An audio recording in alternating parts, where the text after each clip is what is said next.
아기 낳을 계획이 없다. 그럴 때 우리가 선택하는 방법이 영구 피임 수술이 되겠습니다. 여자들은 난관 결찰 수술, 남성분들은 정관 수술을 하게 되죠. 근데 정관이 뭐냐? 고안에서부터 만들어진 정자가 부관을 거쳐서 정관을 거쳐서 말단 팽대부 거쳐가지고 밖으로 사정을 하게 되면 정자가 나가게 됩니다. 그래서 정자가 나가는 30cm 정도의 관이 있어요. 그 관 이름이 정관입니다. 그 관을 잘라주고 묶어주고 그런 조치를 해주는 것이 정관수술입니다.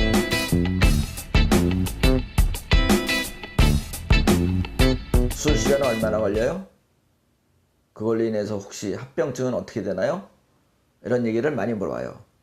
수술 시간은 뭐 수술하는 분들의 이 기술적인 게 좀 딸려 있겠지만 보통 한 15분 정도면 끝난다고 봅니다. 마취는 다 국소 마취를 하게 되고 수술 끝나고 나서 일상생활엔 전혀 지장이 없죠. 수술 후에 생길 수 있는 합병증은 우리가 모든 수술은 마찬가지입니다만 염증이 생길 수는 있어요. 그래서 부관염 같은 게 일시적으로 올 수는 있습니다.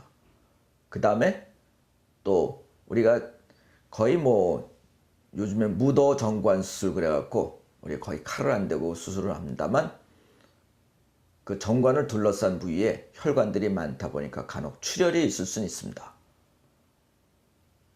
그래서 그런 출혈이라든가 뭐 염증 이런 거 외에 큰 부작용은 사실은 없습니다. 그리고 그걸 인해서 뭐 생명을 위협을 받거나 그런 것도 전혀 없고요. 생각보다 수술 받는 분들은 편합니다.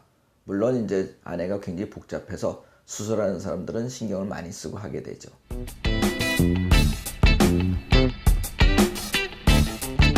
통상 이제 수술하고 나서 우리가 한 2달 정도는 콘돔을 쓰고 피임을 하라고 얘기를 합니다.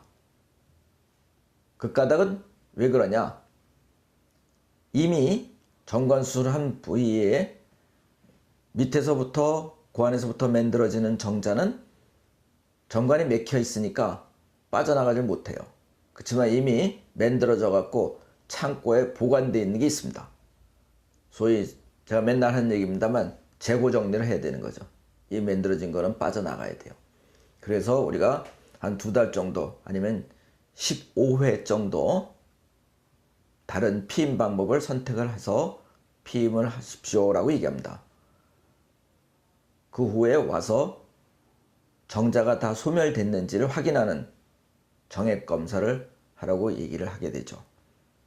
그래서 여러분들 가운데 뭐 그렇게 정관술이 위험한 건 아니니까 더 이상 아기 낳을 계획이 없다 라 그러면 피임으로 너무 신경 쓰지 마시고 정관술, 영구홀 피임 방법을 선택하는 것이 올바르다고 보겠습니다.